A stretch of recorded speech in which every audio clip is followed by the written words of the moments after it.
Let's call this meeting to order then. Good to see everybody. Sorry I am virtual again, but you know, these dang day jobs get in your way every now and then. But Keith's making me feel better because he's virtual too.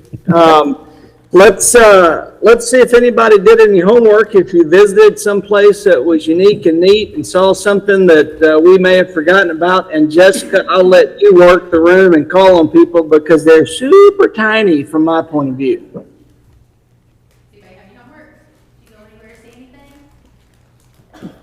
I went to Sugar Land, Texas. Iconic Imperial Sugar Building. They're gonna rehab it for retail and shop and restaurant. Oh, that's awesome. Yeah. And where was that, Mr. Bolton? In Sugar Land.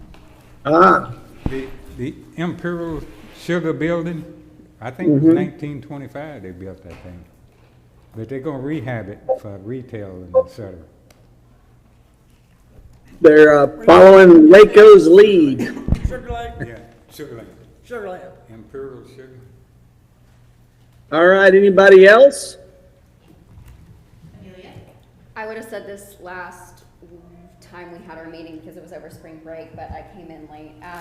I went to Barcelona with my husband. I know that that is across the sea in a different country and a very different city. But I think that there are some lessons there. We walked everywhere the whole time.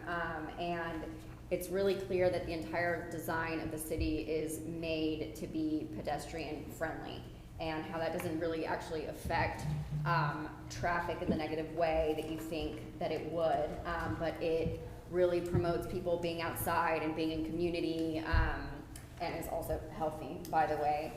Also, it was a really good example of a couple of things. One, the coexistence of historical preservation with progress. There's renovation all over the place. You'll see like one flat that is, Art Deco style next to a super modern one, next to a new one, next to one that was built, however many hundred years ago. And then the other thing that was striking was how the lack of zoning laws, and that basically everything is residential plus business plus everything, really promotes that community feeling. Cool. So that's not Barcelona down towards Corrigan by Moscow, huh? It's the one across the pond? That's actually what I was talking about. Where I spent my spring break. All right, that sounds cool. Well, since we got Keith here, if no one else has any input, I think that we ought to let him just kind of dive off into the draft and observations and additional feedback. So Keith, I'll turn it over to you. Okay, thanks, Miles. Thanks very much. And I've been to Barcelona as well, and I'm sure you strolled down the Las Ramblas and had a grand old time in that community. It's a beautiful city. I'm hoping, Jessica, can you remind me that if the committee members have seen the slide deck? I printed it out and they all have it in front of them. Oh, okay, cool. Great, thanks. So there's a few slides, and I just wanted to point out that a lot of the content you all are very, very familiar with already. But there are 2 or 3 items that probably are maybe new information, and we can talk about those 3 items in more detail. But I think the purpose of this conversation is really to kind of just give you an update of where we are. We have delivered the draft plan to Jessica and the city. We delivered it to the staff a couple of weeks ago. They reviewed it for editorial comments, editing type things. We made those comments and then we delivered it back to Jessica yesterday. So we're really excited and we're looking forward to your feedback on the plan, good and bad. We're open to all the comments. So let's see. What if I share my screen?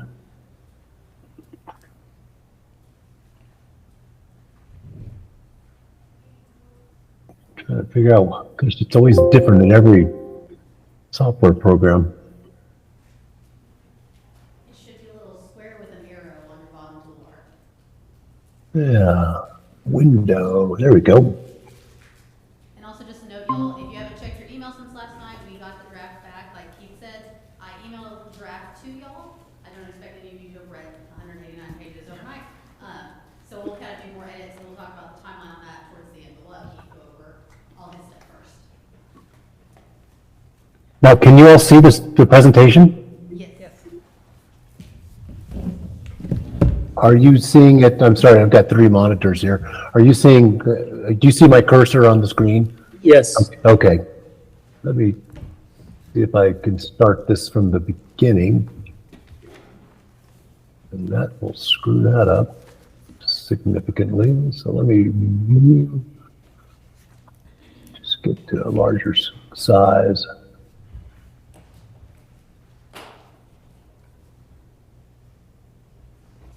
I'm gonna get this a little bit bigger for us. I'm hoping y'all can see that. Okay. Is that legible enough for everybody? Just want to make sure.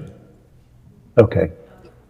I just want to keep the slides on the left-hand side. So let me go through, if I could, and I'll point out those couple of items that I think are new to y'all, or maybe are aware of it. But the very first thing is, I just want to let you all know that we're still very much in a draft phase. So everything that you see here, while we're starting to edit it based on feedback, it's still under development.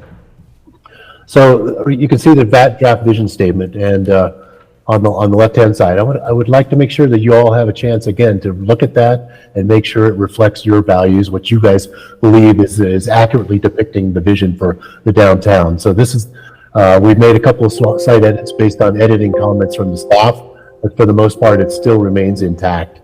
So again, it's there available for you all to kind of review it and give us some more feedback on it. The priorities on the right-hand side are in the draft plan. I think this is something that you've seen over the course of the last few weeks as well. And I can go through these. Number one, one of the highest priorities is to develop the downtown in a manner that's consistent with your community ideals, and values. We want to make sure that we're addressing critical infrastructure needs to support the growth that you anticipate over the next 10 to 15 years.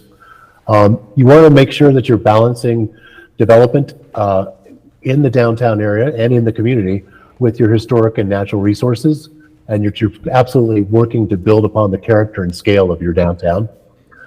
There's been a lot of discussion about focusing energy on the downtown, particularly the public realm. So the opportunity areas are really focusing on reinvestments in the downtown to help stimulate new development in the downtown. So focusing on the public realm, those community gathering spaces, and then those in turn would help stimulate redevelopment appropriately. There was a lot of conversations about streamlining and revisiting maybe even the zoning code, development code, and making sure that there's the zoning standards and the development code reflects a very flexible standards, but it's also encouraging the kinds of development that you are looking for. And then subsequently to that is kind of taking a closer look at your development standards. And what we mean by, your design standards. And what we mean by that is really looking at your streets, your public rights of way, public spaces, but also the urban form of buildings, and thinking about future buildings that might come into the downtown in the future. What would that new urban form look like? And so making sure your development standards reflect an ability to balance between historic preservation, current design, and future designs in your downtown. And then parking. We want to just kind of talk about that a little bit later as well.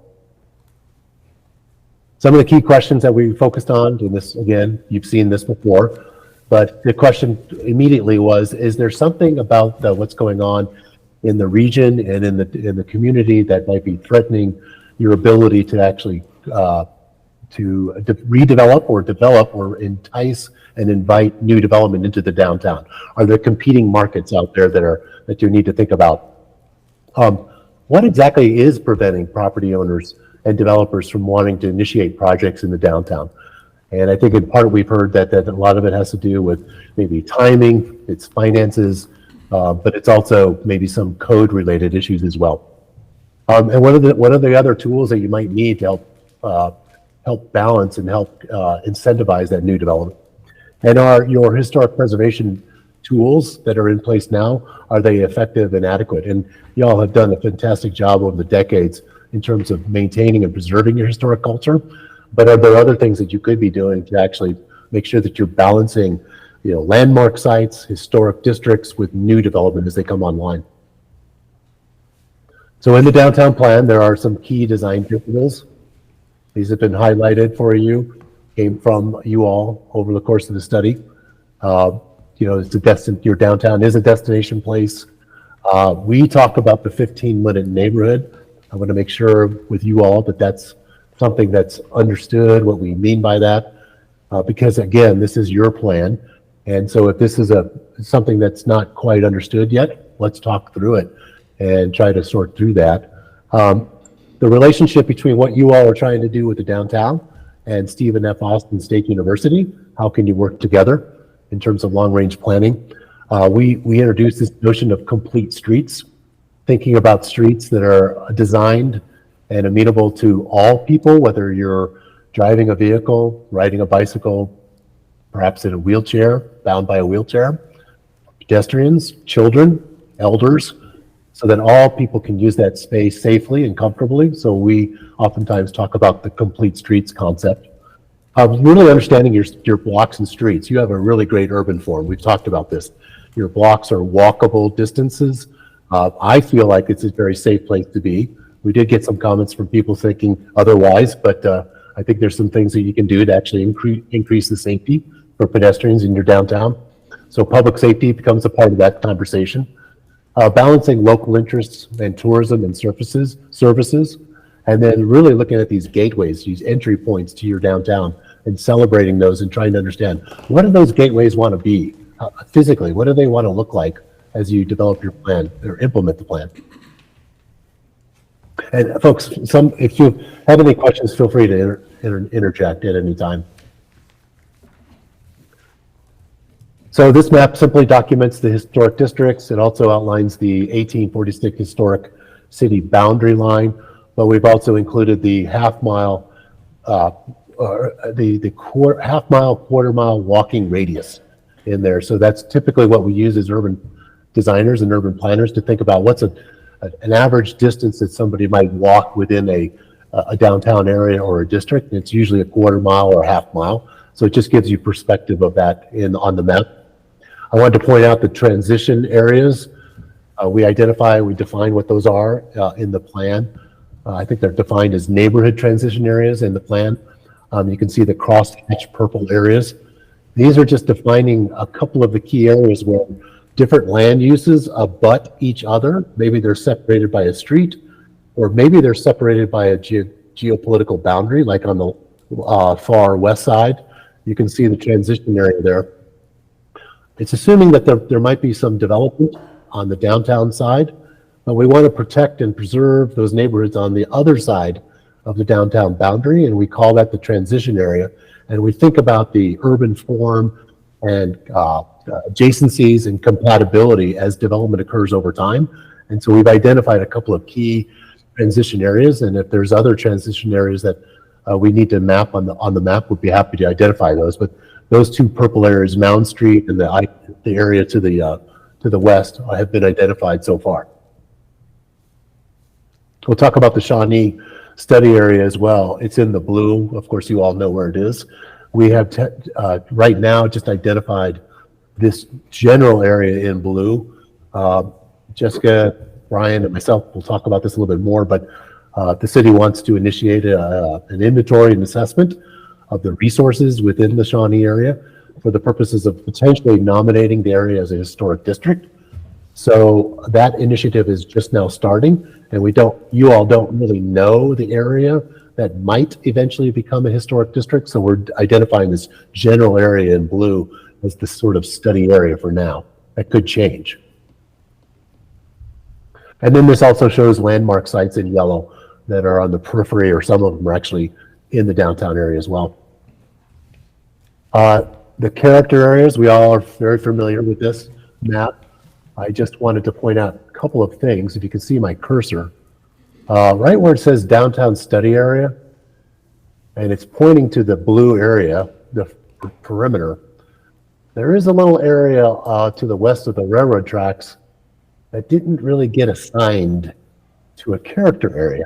You can kind of see it sitting here by itself, right where that gateway symbol is. And so I wanted to flag that to suggest maybe we need to reconfigure this map or create another character area because it's uniquely different on that side of the railroad track. But it's kind of floating out here unassigned as a character area right now. And likewise, this very small sliver over to the east off of the character area number 3, residential north, this little area didn't make its way into a designated character area. It's an easy fix. I think that boundary line, that the dark line boundary line wants to include this small sliver. So I just wanted to point that out to you all. This next map is something you probably haven't seen. I'll be frank with you on that one. We oftentimes look at this idea of street activation when we think about downtown plans. And typically there are primary streets that are intended to be fully activated. And what we mean by that is at the ground level as a pedestrian. That ground level, that storefront, that relationship between the building, the ground plane, and the public sidewalk space. The idea of the primary streets is to make sure those buildings, those units that front that primary street or series of primary streets are fully activated. That is, the ideal uses you want to see there are retail, restaurants. You want to have very transparent, visible storefronts. You want to have very clear building entryways. And so we've identified what we think are theoretically primary streets, but we've also identified secondary activation streets, which is in the blue. And in that case, you still want to see retail storefronts. You still want to see transparency and legible building entrances, but you might also start to see live work spaces at the ground plane. You might see commercial office space. Now I know that some of the streets in the purple, particularly around the town square, are not right now fully activated. In fact, a couple of the bank buildings, have a ground plane that's not technically fully transparent. And I wanted to bring that to your attention that we understand that currently it's not a fully activated ground plane in that condition where the banks are. But ideally, the goal, the vision is to try to think about this and think about how can we activate that ground plane so the entire town square is an activated space. And I wanted to put this out there for you all to think about and give it some thought, and we can kind of talk about this further. The opportunity areas, and you've seen this as well. The only addition to the opportunity areas is the item number 8, the Shawnee Neighborhood Association, assessment area. And so we identified that on the map based on your feedback. Then in the plan, you'll notice that we just took 2 of the opportunity areas and tried to do some a little more exploration. So the town square activation, what this is really showing is upper left is a current aerial of the town square. There's a site plan, a conceptual site plan below it. And the conceptual site plan starts to point with these arrows where the one-way street reconfiguration might occur. So on East Main, it stays as a two-way. But as you circle around the town square, the idea is that those streets become a one-way. And so that's what the site plan is showing you. In order to, and if that happens, what you have the opportunity to do is to extend some of the town plaza space, that footprint, out into what's now currently street area. So if you see the photograph in the upper right, we're looking at the backside of the Convention and Visitor Bureau building, and there's an awning there. You all know this, and there's angled parking that's that building space. But if we were to convert that to a one-way, you could actually reclaim some of that space that's currently angled parking and extend the pedestrian space in the town square out further, which into what this space which is now the street.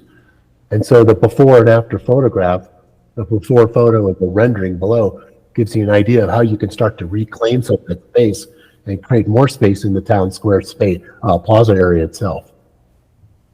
I think this is kind of new. I don't know that you've seen these images, but we'd be happy to talk through this as well. Yeah, and one thing to note, Keith, I mean, some of these things came up in our design charrette, like you've seen some of the town square activation in like the one-way street. The one on the bottom right is a new one to y'all. This is something that when we talked about, if we did downtown where it's like one-way streets all around, what could we do with that extra space that we would get by eliminating a lane essentially? So this drawing is new to y'all. It is in your draft plan that I sent you yesterday, and it's a big full-size image. So we also have a printed your plan. Just want to make Yeah. that note, because I know you can see some of the pretty colors, but it's not too big on the screen there. Yeah, and keep in mind, we're not in a design mode. We're just conceptualizing, what are the opportunities if you did change to a one-way street configuration? What are the possibilities here? And for you all to start thinking about this, and really what this kind of rendering does is it starts to show the community members and investors and developers that you do have a plan, you do have a vision for your downtown, and that's a strategy to get people to start being more interested in maybe pulling the trigger on their investment ideas that they've been stowing away for a while. So this is just one example. The other example that we're really excited about, I know you all are as well, is again the same sequence, but the Pecan Street and the Festival Park destination. And we, again, build off of your input from the charrette last September, and we simply refined the drawing, the site plan in the lower left, and then we developed a rendering. This is the kind of collateral that if you really think is exciting, and it's hitting the mark, and it's doing what you all envisioned, this is the kind of thing you'd want to put into a brochure and start getting developers to kind of think about how they could invest and leverage their resources with you in a partnership to actually make this kind of project happen. So what we've done, and we'll have a very large enlargement of this rendering for you, but basically we're just showing that improving the streets that feed into the festival park, rethinking the positioning of the band shell, reorienting it, and actually creating a stronger space. And then actually taking advantage of that frontage along Pecan Street for redevelopment purposes. So that's what the rendering is showing you. Does anybody have any initial reactions to these? What do y'all think so far? I'm very excited about it. I'll put that out there. I like having the different, like, what it is now and conceptual rendering. That's always helpful. Yeah, and Jessica and committee members, we can make this into a poster for you. So it's just a 24 by 36 large poster, and that poster can travel around with you when you do your small presentations to community members or civic groups. So we can easily format these kinds of things. And again, we're open to suggestions. It'd be a little difficult, to be honest with you, to fix the rendering, but if there's major changes and you feel like we need to make changes, we'll work with you to do that for sure. I'm excited about this one because I feel like, not that we have to sell the plan to people, but if you see something like that, it's like, oh, okay, that's really cool. They can at least look at that. They may not read the whole thing. They may not read all 189 pages that I printed earlier. But they may look at some of these renderings and be like, we could do that. And if the city is planning on doing that or investors are, I can review my building. Because I can get a higher price in rent or get a new retail spot there. So I'm excited to have these be kind of the flag or whatever. And it's really nice to have like these theories and ideas that we've been discussing put into something concrete. It's very exciting. Hey, Keith, in the bottom right-hand corner rendering, in about midsection to the right, and there are 3 little pink trees to your right a little bit. Does that include further over to the right of the picture? Here, yes. Is that behind that? Is that an example of the parking garage with spaces and things, or is that perfect? Yes, it is. And in the plan, Flavia, my colleague, and I have been inserting some new images on things like what does a mixed-use parking garage look like, and what would be the appropriate form and scale for your downtown community. And so all these pieces work together. We could actually, Miles, clip this and really emphasize it more along with precedent images and actually create another page in the document so that you can actually explore that idea a little bit more. And it actually does coincide with this next map, which again originated from the September charrette, where you all were identifying where infill development might occur. Well, and the one reason I think that's important is we did hear community feedback about parking is a problem downtown. And when we take the downtown square and make it one way, you're essentially going to be taking some parking away. So I really like the fact that we maybe highlight that in this overall plan, there's also thoughts of how to pick more parking up like that with a mixed use parking facility. Yes, and I'm going to try to zoom in because I think you're hitting on something that's really important. I know there's a better way to do this, but pardon me. Can you see in the site plan down here, you're pointing to this area, Miles? Mm-hmm. And, you know, that parking structure concept could fit nicely here. Yes. It could fit nicely over here. Yes. We're not trying to specifically locate something like that. We're just trying to get ideas out there. So as you all work with private landowners and you see opportunities arise, the mixed-use parking structure concept is really important because it not only supports the housing and residential units in that block, but it also supports the festivals that you're trying to promote in your downtown. And so having adjacency anywhere along this area is critically important. And it also supports the town square activity as well. How much of that concept rendering is in the floodplain? There is the 100-year floodplain. I can answer that for you in a subsequent email. I can actually show it to you.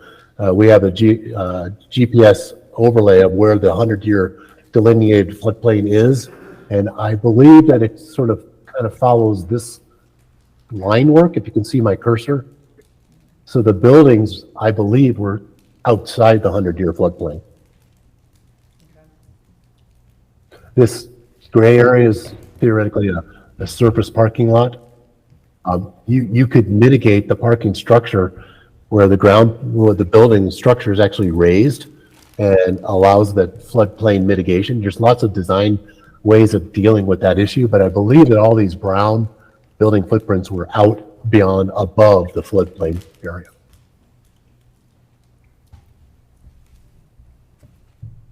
But keep in mind, it's all very conceptual and we're trying to make it realistic, but we haven't done site studies specifically.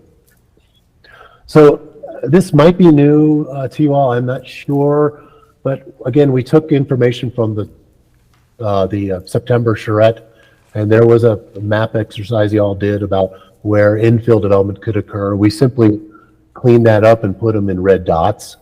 And then I worked with Jay and Jason on our team, and we started to look at how realistic could we, how many total units could we realistically see in your downtown, given the fact that some of those retail or residential units might be loft conversions, upper level. They might be infill mixed use. They might be multifamily. They might be teeny lots. It could be a range of possibilities. And we conservatively came up with about 240 units. That includes not only the downtown core, but all the way up into the Washington Square area, if that area ever redevelops as well. And we simply took that 240 units and we added on an estimate for potential retail, a grocer, office space, which came to just about 100,000 square feet. And this is over the life of the plan, 10 to 15 years. And then we extrapolated that and looked at, well, what kind of sales tax could that generate? And what kind of property tax could that generate as well? So that's all that this is trying to do. It just gives you a snapshot. All of the assumptions could change. You could have a developer come in and see your downtown plan tomorrow and go, I want to build that mixed use parking structure in the next 5 years. And I want to build 50 units. And this model that you see in front of you could change immediately. So it's fairly conservative. It's just to give you a kind of a test on how you could generate revenues based on this plan.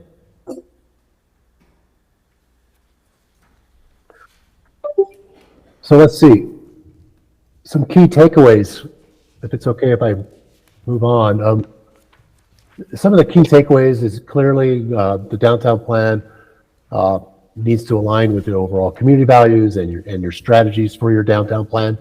Again, we want to maintain the identity and character of your downtown. This notion of deferred maintenance and infrastructure, the needs, are significant. So really trying to focus on that is an important takeaway from this project. Building local groundswell of support and collaborations is going to be key to initiating any of these projects going forward. Defining what the downtown's role is in addressing the bigger housing dilemma that Nacogdoches is in. What's the role of housing in the downtown? What percentage of housing should occur in the downtown? And we're strong proponents that in order to create a real active, vibrant downtown, you have to have people that are living and working and playing in the downtown. So what percentage is that? What does that balance look like? And then, of course, really researching and doing your best to define these funding sources and leveraging different funding sources that are out there. Those are big takeaways in our minds.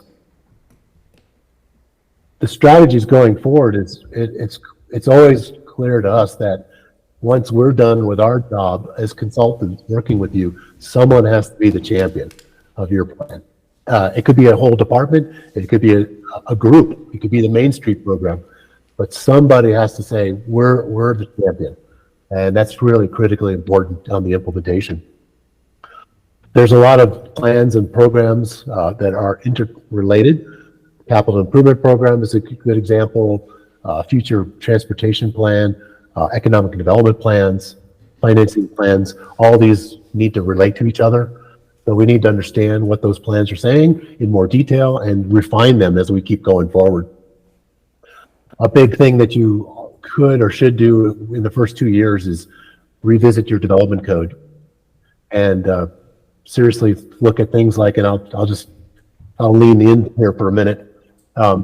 There's a lot of communities that are both large and small across the United States that are really looking at parking, and they're going as far as eliminating parking requirements or going from minimums to maximums.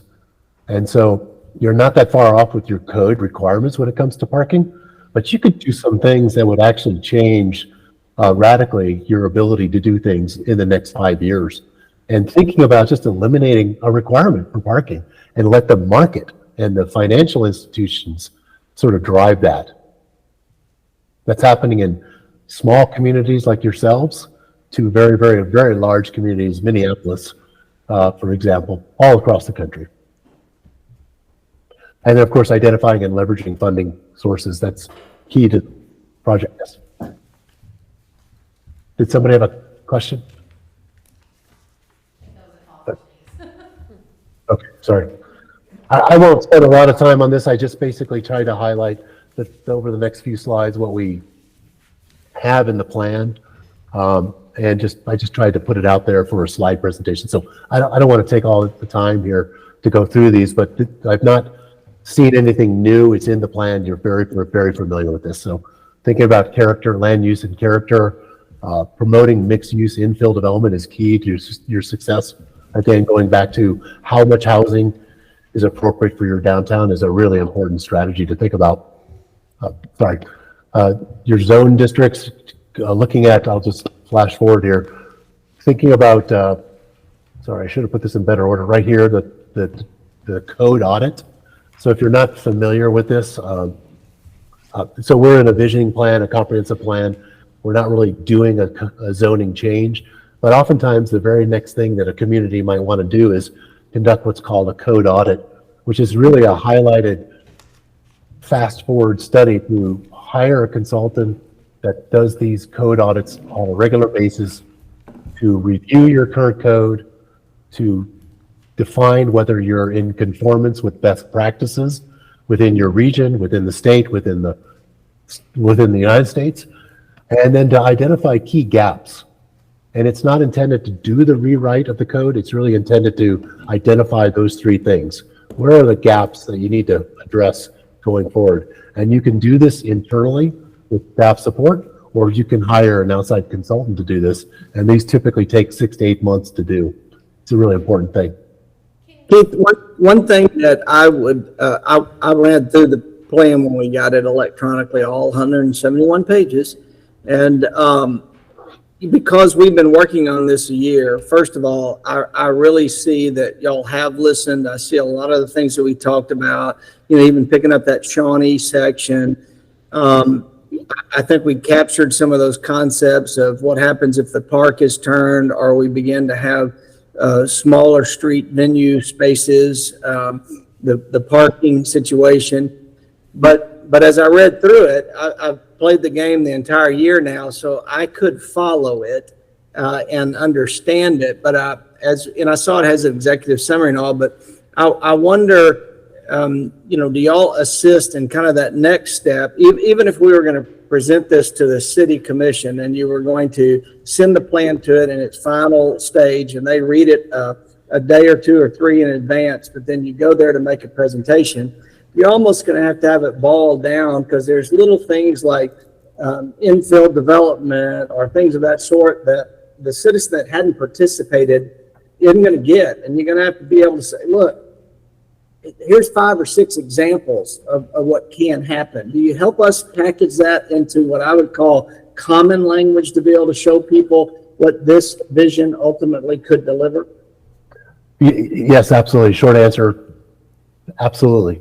I would take these 30 slides and I would get it down to 6. Seriously, I mean, what are the key takeaways that the average person needs to know to get behind this plan? You all have been immersed in this for a year. You know all this language, but certainly we would lighten up on the language, and it would be down to a very brief conversation.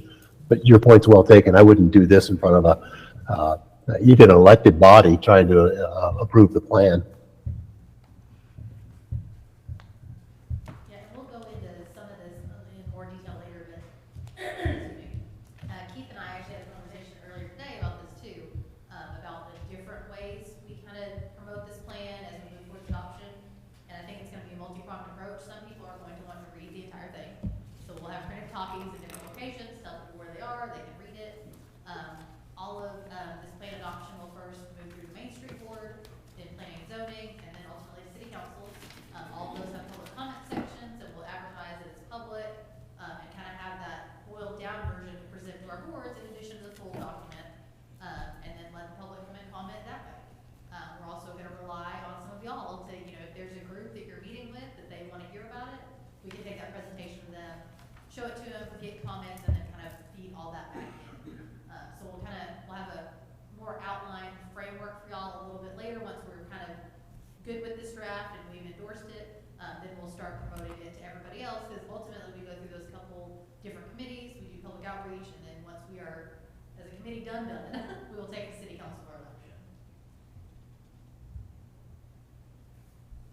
I think what might be important is for you all to even actually critique this slide deck and try and as experts behind the plan, trim it down for us.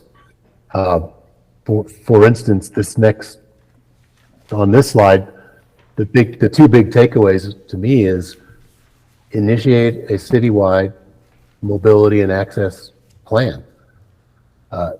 Try to get that into your CIP as soon as you can, so that it really boils down to getting down into specifics. If you want to go to a one-way situation around your town square, your transportation plan should really try to flush that out. And that's an important step. Getting all these initiatives that you're talking about in your vision plan into the CIP, that's a really important thing to do. Here's another one. I don't know that if you all support the idea here in the middle of a business improvement district. We suggested it. You do have a Main Street program, and you might think that that's in effect doing what a business improvement district does. They're slightly different, but this is a form of assessing property owners to actually provide a service back. You might feel like we're not ready for that. And so we want to hear that from you, and maybe it comes out of the plan. The other thing I'd point out on the bottom here is this percent for art program. You know, if you're not familiar with it, the way it works is you set up a 1% set aside for any capital improvement project. So if you have a street that you're redesigning and you're using public money for that project, 1% of that total budget for that project is set aside for public art. And these programs are enacted in cities all over the United States. And so that might be something to help from an arts and cultural standpoint. If you really want to see your arts program start to flourish, use some of that capital dollars for those opportunity projects to create a fund, an ongoing fund for public art, just as an example. We did include in the plan a series of references, sources. I encourage you to go through and look at all these different sources. There's lots of great information out there, so that's included in there. And then what I wanted to quickly focus on is the Shawnee neighborhood and the potential for designating it as a historic overlay district, and make sure that we're all clear as to what your downtown plan needs to say about this particular initiative. I think there's some questions about how does the nomination process work, and Jessica and Brian are really great resources at that. But there might be other things that you might want us to talk about in the plan that specifically talks about the Shawnee neighborhood, that identifies it as a unique place.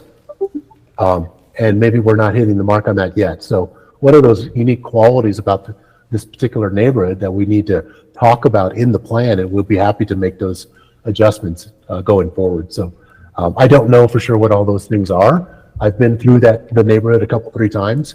I think it's a wonderful place. And I see some really great unique features about it, but it would be really good to hear from you, and we could follow up on that and amend the plan accordingly. So I'm wondering if you all have any thoughts about that, or are we missing anything in general in the plan as you go through it? Yeah, let's start with, are we missing anything in general, and then we can get into Shawnee if that's okay with y'all. Randy, you have your hand? It was about Shawnee. Okay. Sorry, let's do the general one first. What do y'all think so far, knowing that you have not read the updated draft since last night? I have read the updated draft, and my question is, when you had that slide on the taxes, potential taxes for infill area, that seemed rather low to me for a 10 to 15 year build out. Oh, I see what you mean. Yes. And I'm wondering, for the city, I think we need to show what our taxes are now on those lots versus a more realistic tax over 10 to 15 years, and that might show a huge discrepancy. Like, are we getting zero now, and we'll be getting $3 million in 10 to 15 years? I think that might read better for the public. So like on those pink, on the pink dots we're talking about right now, that could be infill, what currently is the taxable value on that? Mm-hmm. And then these numbers, I know he said conservative, but they seem low to me, based on the CPI and all that, over 15 years for commercial real estate.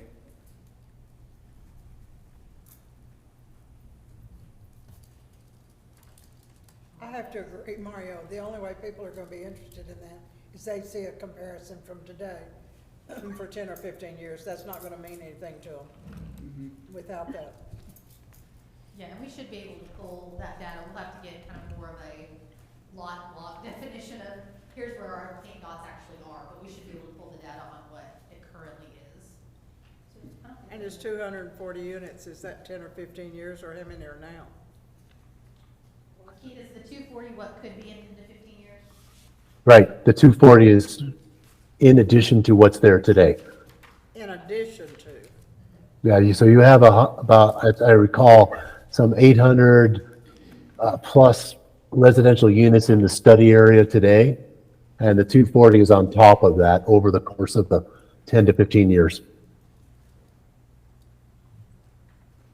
My next observation was the downtown study area, the character area.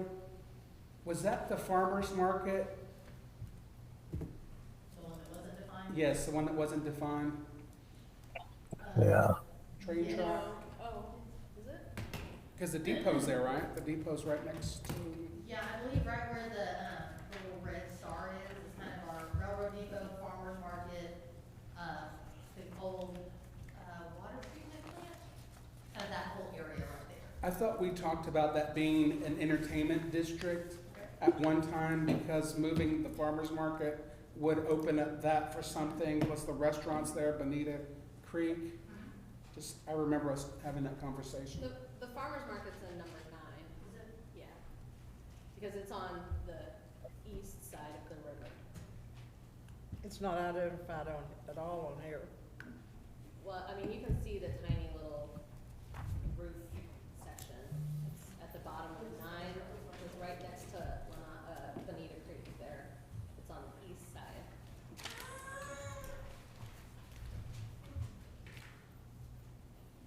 But yeah, so that should be right where the railroad depot is, not farmer's market, sorry. Farmer's market should be at number 9, because you can see the creek, then you have the bridge, railroad tracks, and then, the railroad depot is kind of right in the corner of number 9, and so this is kind of Lone Star. They're building across the street that's vacant, there's not vacant, there's storage. So that's all right in that area, right before you go up the hill towards Virginia Avenue. So could that be residential lofts entertainment district? Could be. I think it could be anything. It could, absolutely could be.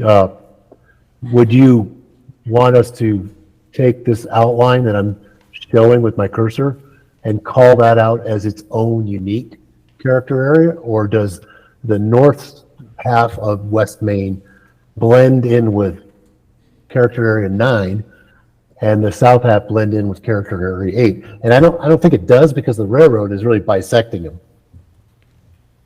I don't think it's unique. I just think it's an infill opportunity. I'm thinking downtown Waco, Texas, where you've got shops, lofts, railroad track. I think to answer that question though, if you use West Main Street as the bisecting feature and everything to the north of West Main in that unknown area, just merge in with 9, and then everything that's not in 10 go with the south industrial, it seems like that makes the most sense. The railroad doesn't necessarily, because in 8 you've got the railroad cutting through 8 anyway, so it doesn't seem like that would matter. Yeah, because really those areas right now are pretty industrial, and I mean, industrial, we can put other things there, it doesn't have to say, warehouses, things of that nature. I do think they fit with 8, 9, but that's just my opinion. Well, really Would they're- you all wanna, we can make that change if you all agree. They're historically, especially north is historically industrial, but it's not currently industrial, so. So are we saying add that little piece to 8 and the top Yeah. piece to 9? Absorb it? I think that's what Shay Yeah, was that's saying. what I'm This- saying. This void goes, we just move the boundary of 8 over Yes. and the boundary of 9 over. Yeah. Is that also true about this boundary here, 3? Just slide it over? Yes. Okay. Okay. Great. Any other thoughts on the overall plan? Things we're missing, questions, concerns, things you love? I've got one question. Is there gonna be any more detail or information on wayfinding, for tourists coming in, trying to have a sense of where am I right now, what else is there to see?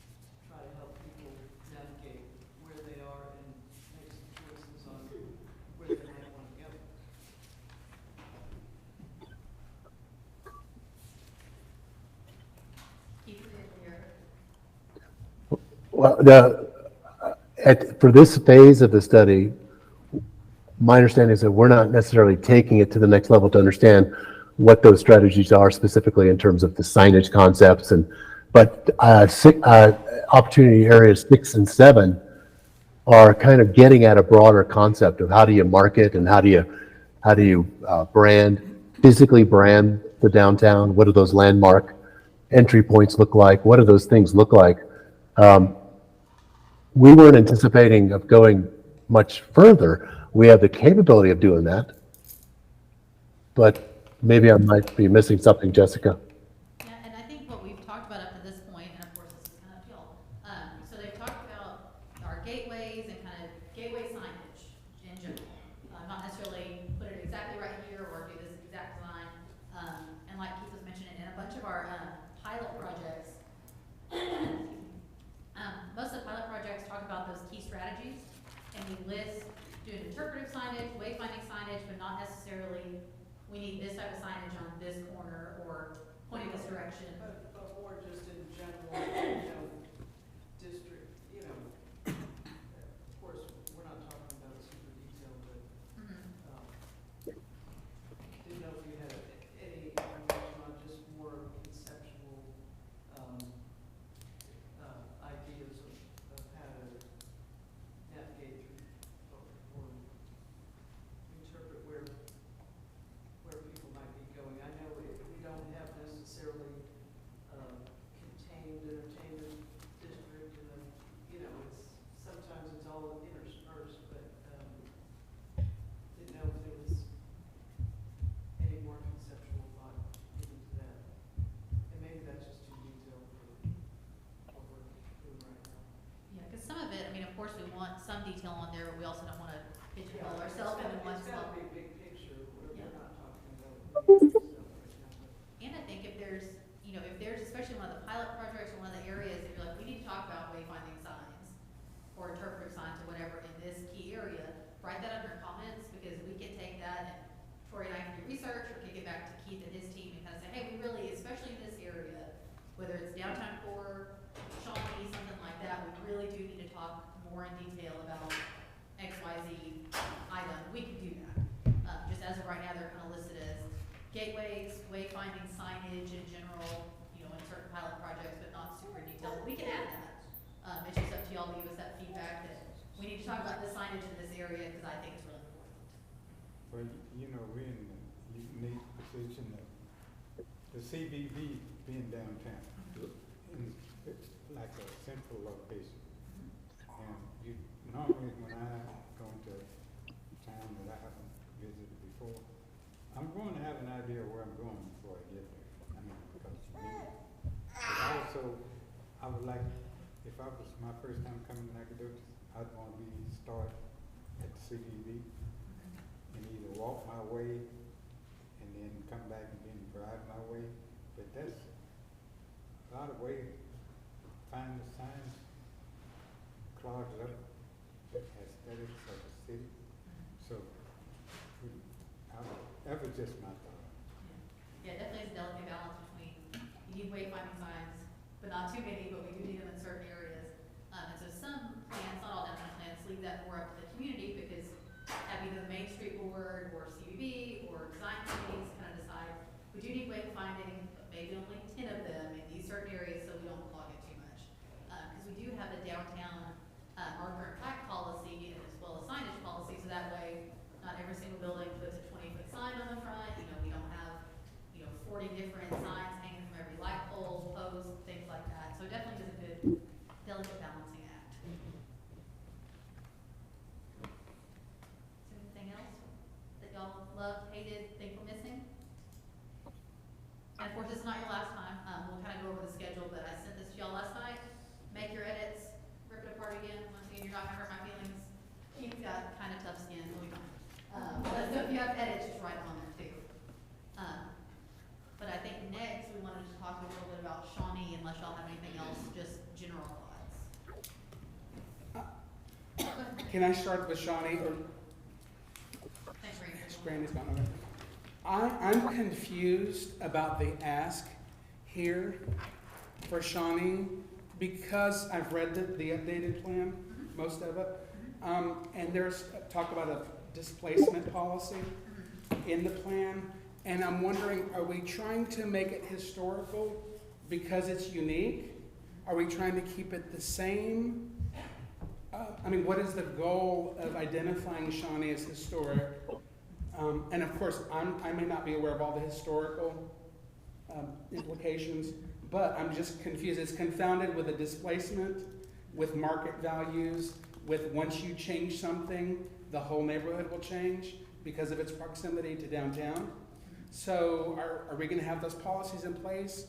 Are we trying to keep it the same and unique? Are we trying to grow it incrementally with different housing? I mean, what's the goal in this conversation? Yeah, and a lot of that is kind of up to y'all, because last time at our meeting, we talked about Shawnee is this district that's close to downtown, it is historic, we need to connect it more.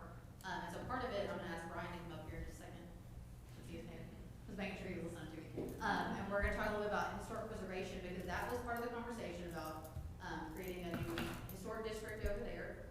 Just like we have a downtown historic district, Virginia Avenue, Zion Hill, we have 5 of them here now. So part of the conversation we had last time was kind of, you know, the historic preservation of it, but then also how do we connect it to downtown?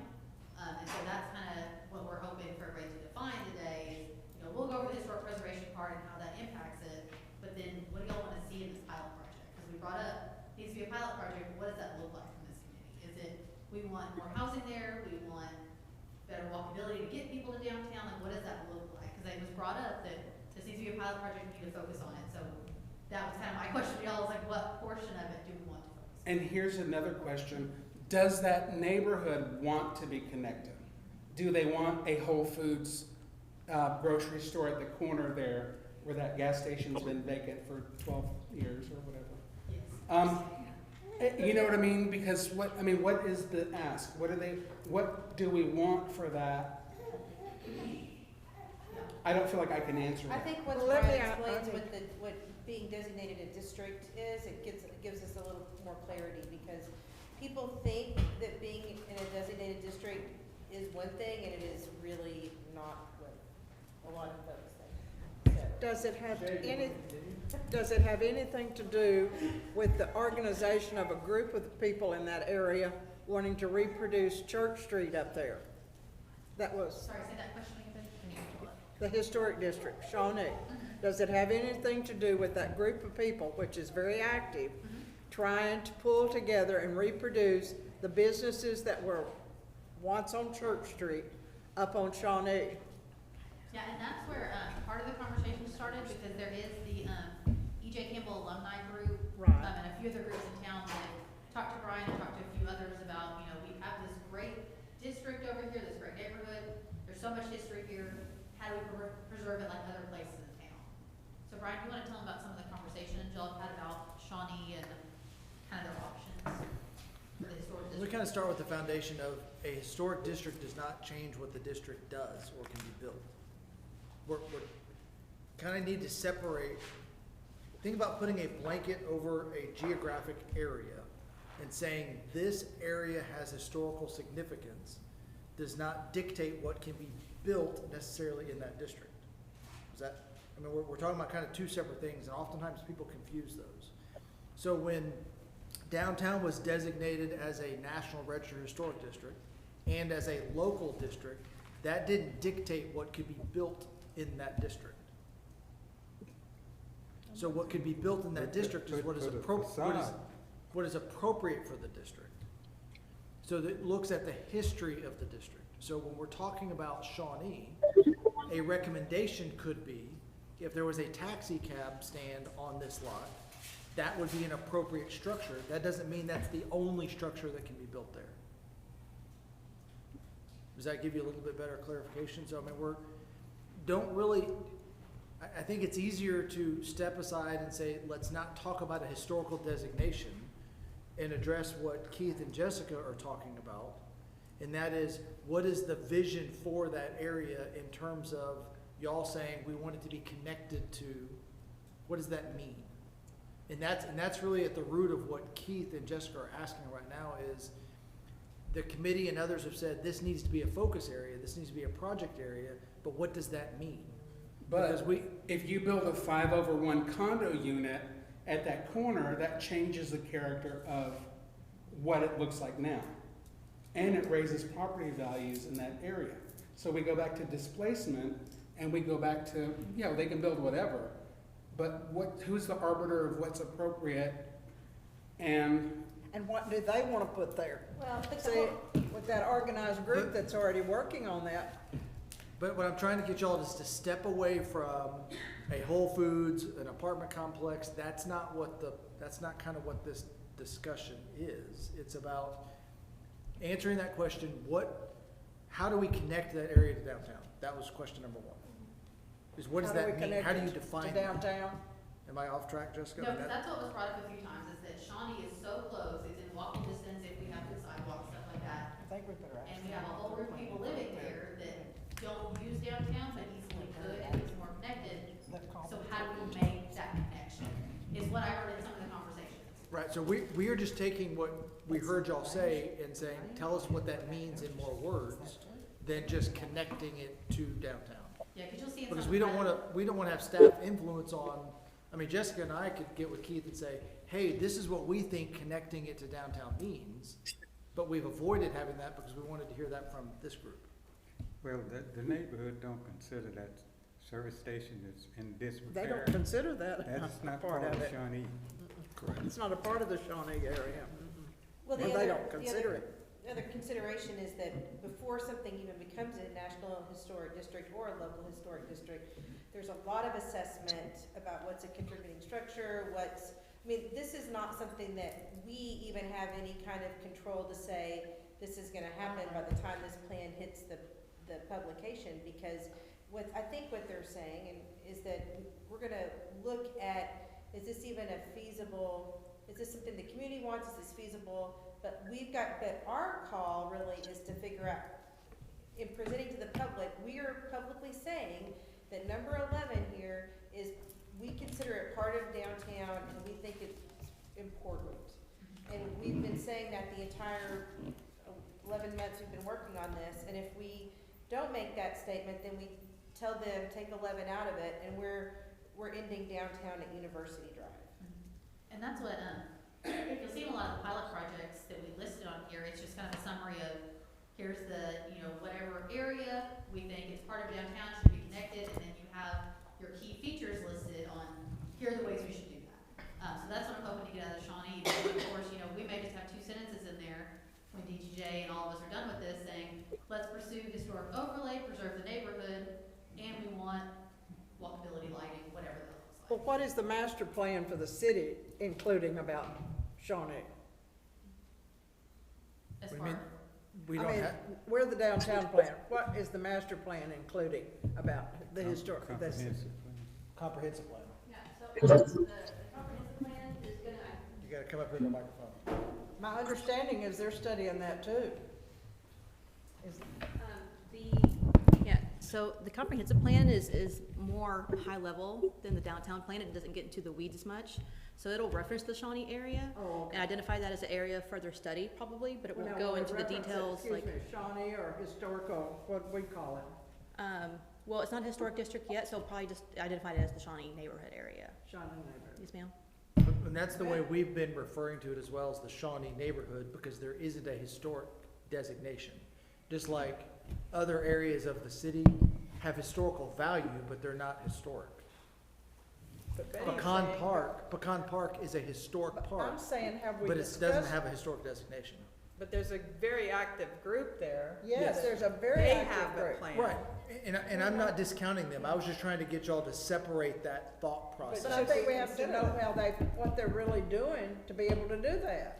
All we're saying though, we will, that's like phase down the line. That- What we're saying that's here way back is, are we keeping 11 on here now? Are we taking 11 off? That's really that's the consideration. And that was kind of my comment to Mario, was let's not focus on what gets built on an individual corner, because that's not where we are today. That's multiple steps down the road. yeah, sorry, Brandy's not, keep trying to raise her hand, Yeah. here's something. so just some of the conversations I had with people who brought up like the importance of the Shawnee area was connecting it in such a way that that there's an actual like walkable place to Church Street where that was moved from, because that's the history, is that But they wanna move up there and that they were on Church recreate. Street and they were forced to move to Shawnee Street, and it became a really important area, but there's still that history of being forced to move. And so the connectivity part is what somebody, I don't know if it was in that group that is working over there or not, but they said having some sort of like walkable thing that explains the history of it, that's like a little tour that you can walk from Shawnee Street to Church Street to see that history, like. They wanna in real life. reproduce But- Church Street on Shawnee, I understand. But I have a question, because I know, I've been to zones in South Africa where apartheid was, and they're still blank. So are we trying to memorialize an area, or are we making it grow? Because I'm museum memorialized, or are we looking to grow that area economically? Like I said, I've been to places where they're raised and they've been that way for 30 years because they are memorialized. Yeah, and as far as if the historic district portion of this, so if you make an area historic district, it doesn't change the zoning in the area, it just puts an extra layer of protection on there. So if it's all residential there right now, unless a property owner changes it to be commercial, or B2, or any of those other things, it's gonna stay that way. And so part of that is not even up for our committees, individual property owners, but we can say, we want better walkability, or lighting, or infrastructure that can support commercial endeavors, not we need a Whole Foods in this area because we wanna grow the district. We Is just this the can decide reproduction on, of Church we Street want businesses? different design, we want support this is services, we want interpretive stuff like Brady's talking about. On Church Street. So that's kind of in our purview more than anything. So I don't think memorialize it, because at the same time, that historic district doesn't mean it has to stay as it Shawnee. is today. You It just know means Gary that Roberts, this district don't has you? historic Although value, he's working on it so and the hard. properties under it have our historic overlay protection, but you can still do new additions in there if the property owners so choose. Jessica, could I chime? I think this is a good discussion. I think at this level of the study for the downtown plan, I think there's in my mind, three questions. I think you all asked the first question. Should this number 11, the Shawnee neighborhood, be considered as a part of the planning area for the downtown? It's number one. Number two, do you as a committee endorse the notion of the city staff to advance the feasibility study for determining whether or not the Shawnee neighborhood or portion of the neighborhood might be eligible in the future as a historic district? Do you endorse that concept to give the staff, the support to continue to do that? And then thirdly, and this is the part that I think is missing in our study, there needs to be a isolated, specific visioning process for the neighborhood with the neighborhood residents to identify what their vision, what their goals, what their desires are. In my time working on this study, I've not connected directly with any of the residents in that neighborhood. And I feel like that's a bit of a void because here we are speaking on behalf of them.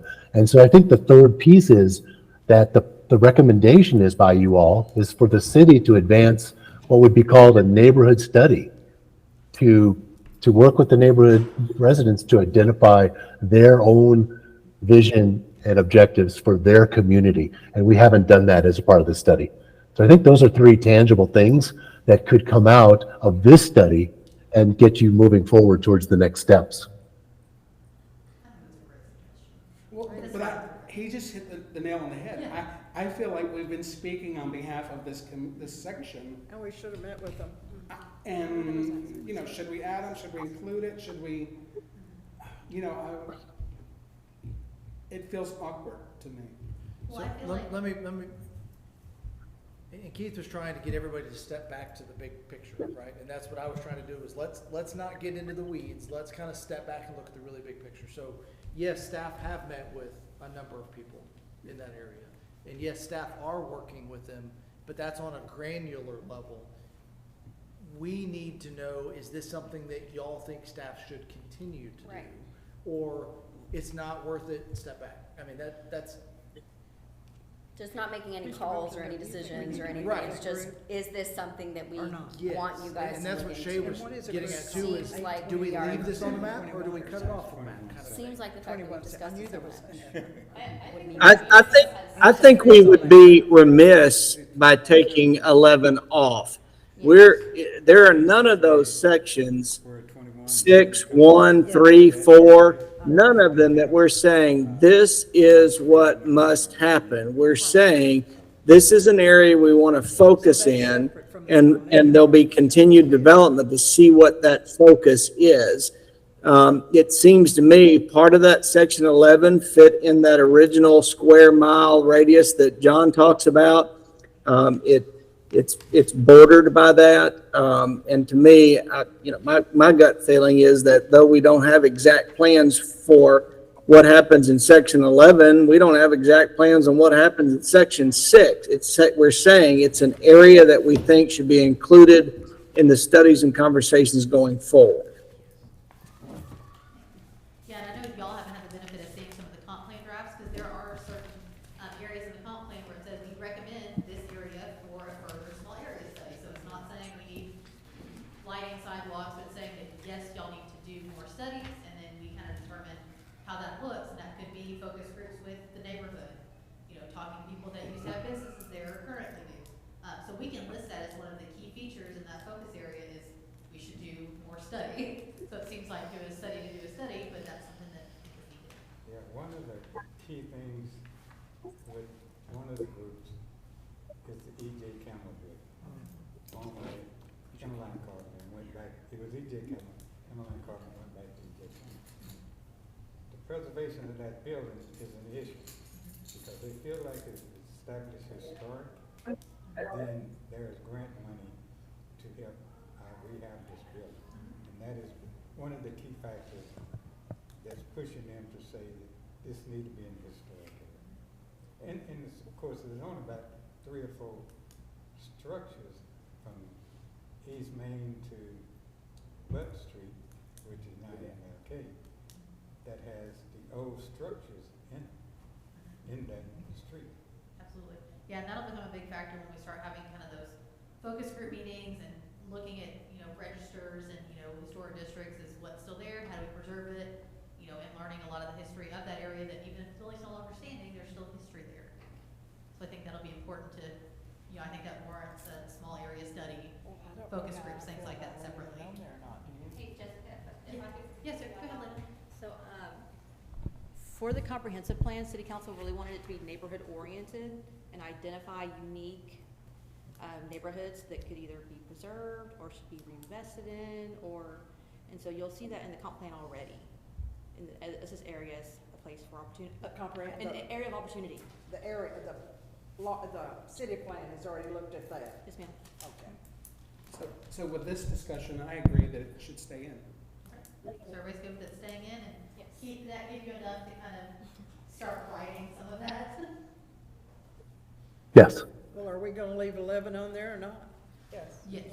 I think so, but we need to meet with them, I think. So leave 11, do some general recommendations, write up a little history on it, and we'll let Keith wordsmith it, because he's a pro.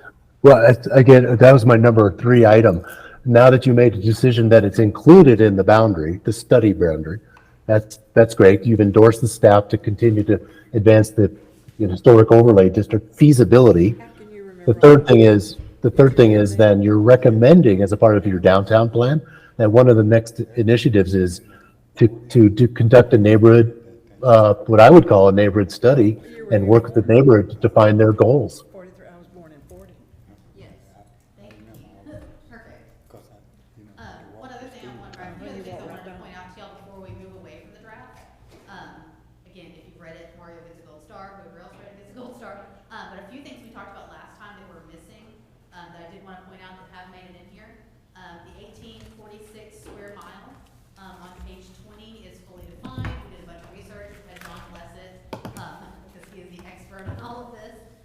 So page 20 and 21, you now have that graph, the 1846 history behind it and how it kind of coincides with our downtown district, and then also that walkable half mile.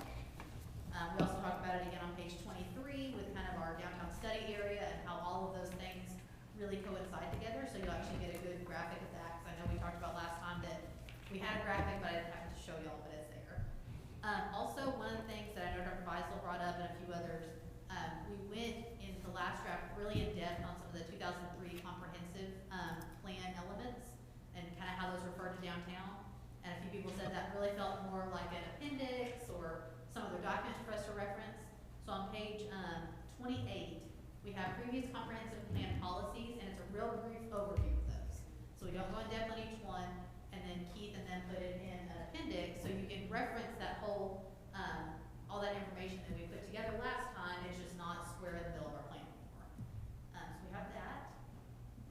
Then also opportunity areas, like Keith already talked about on page 111. It's the first time you'll see Shawnee listed. And then also some of the town square highlights of the town square activation. The graphics that he showed today are on page 116 and 117. So those are going to be new images and graphics to y'all. And then the Shawnee opportunity area is page 132. When you do read through there, it mainly goes in depth on how you get a National Register Historic District, local historic district, because that's just the information we had at the time. So not ignore that page, but ignore that page. We're going to put more in there based on our discussion today. So I wanted to point those out to y'all because I know those were kind of the big glaring things last time, and we have fixed it. And I have to say I'm very happy with this draft. I know we're not done, and of course we want y'all's input, public input, planning, zoning, Main Street, City Council. But I think we've come a long way. I'm really excited, like Miles said, you know, after following our conversations for a whole year, like this makes sense, at least to me so far. So I just wanted to point those out. Keith, did you have anything else you needed to go over with us? I don't want to make you wait around forever. No, that was a great summary. I appreciate that. And I've got my marching orders. I know what I need to do based on this conversation, but we look forward to your comments as well. And then just going forward, Jessica, you wanted to get a timeline set for your committee to provide you comments? Yes. So our plan internally is to have y'all review this draft that I sent out. If you want a printed copy, we can print them. I just didn't have time to print that many overnight. So if you want a printed copy, we can do that. If not, I emailed you this draft last night. I'd like to get your edits back to us by April 24th. Gives you about 2 weeks to look through it. We kind of made it a short timeline just because this is not the first time you've seen this. So a lot of it's going to be kind of repeat stuff. I was very picky in my last edits as far as grammatical errors, stuff like that. So I think, got a lot of those little things out of there. So April 24th, we would like your edits, because in the next week, Tori is going to compile all of them and send them over to DTJ, because we'd like to get an updated draft to y'all by our May 10th meeting. May 10th meeting. What was the May meeting? May 10th? May 10th? Yes, ma'am. It's that second Wednesday of the month. That's when we'll meet again? Yes. And our goal is, if you get all those edits in time and get everything compiled and back to DTJ, you'll have your next draft to review a few days before that. Because then eventually, once this committee decides, we know there may be some edits, we know there's going to be feedback, but we can endorse what we have as of right now. Then as a staff, and hopefully with y'all's help, we'll start taking this through the Main Street Board, the Planning and Zoning Board, do some of that public outreach, and then ultimately to City Council. So, you know, eventually we will hopefully get an endorsement from y'all that, yeah, there may be some tweaks, we may move a few graphics around or change out some images or fix that one spelling mistake that got through there, but eventually we are going to have to call it pretty much done, get public input, maybe do a few changes, and then take it to City Council. So that's kind of our internal plan, and of course, by May 10th, we'll have more of a shored up, you know, here's how we're going to start presenting this to public, here's how you can help, and start getting y'all's input on, like Keith said, you know, narrowing down our slide deck, and figuring out, you know, how we present it to these groups, who we need to talk to, and, you know, who I can go stand in front of and talk about our cool plan. So this will go, when we approve the plan, it'll go to City Commission in May? No, not in May. Our goal is to hopefully, at the May 10th meeting, have y'all kind of say, we're at a point where we're good with it, and we're going to start taking it to other committees. Then it will go to the Main Street Board, the Planning and Zoning Board, we'll do the public outreach portion, and then the City Council. So it won't get till City Council to June or July? So that'll be a new City Council? Yes. And a lot of that is we wanted to make sure we got this right, and I think we are almost there. And so we also want to make sure our other city appointed boards have looked at it, so that way it's not city council approving a plan that Main Street's never looked at, since this is going to be Main Street's marching orders after it's approved. So we want to make sure people have seen it, had a good time to do some public input in multiple different ways, and then hopefully take a plan that the majority of the community that has seen it is good with it before we take it to council. So do y'all have any questions, concerns, thoughts We coming had up? a packed house Kathleen's meeting last night. They wanted to talk All right, about well, Logansport Street. I'm so tired. of Miles, do you have Logansport. anything else for us? I do not. I would only say that when we finally sit here and begin to see it come together, we've all put in lots of hours and a lot of energy, and I really appreciate everybody's commitment. The group that's sitting around the table truly has been committed. We've had some folks that kind of come and go, but we have a core group that I think we have done a yeoman's job there. You know, I hope and pray that politics don't get in the way and this thing gets over the hump, and we have a vision and can begin to implement it down the road. But just know you are appreciated, and this is good enough that, to be honest, whether approved or blessed or whatever, I think it's some content that folks will be working from going forward, one way or the other. And I appreciate your effort. And Keith, I appreciate y'all's help too, because you know, this is not easy. It's complicated, and we got the easy piece, in my opinion, as compared to the comprehensive one. But it's nice that y'all listened. It's nice that we were allowed to have input. And though it's not perfect, I really see things in there that I can recall and remember us saying, we ought to have this, we ought to add that, we ought to think about this. And for the most part, I hope y'all are as proud as I am to have this in front of us today. So I appreciate y'all. All right, and thank you, Keith, for joining us. We appreciate it. Oh, we appreciate you too, Miles. All right, well, with that, I think we are done for the day. Do what? See you next year, maybe.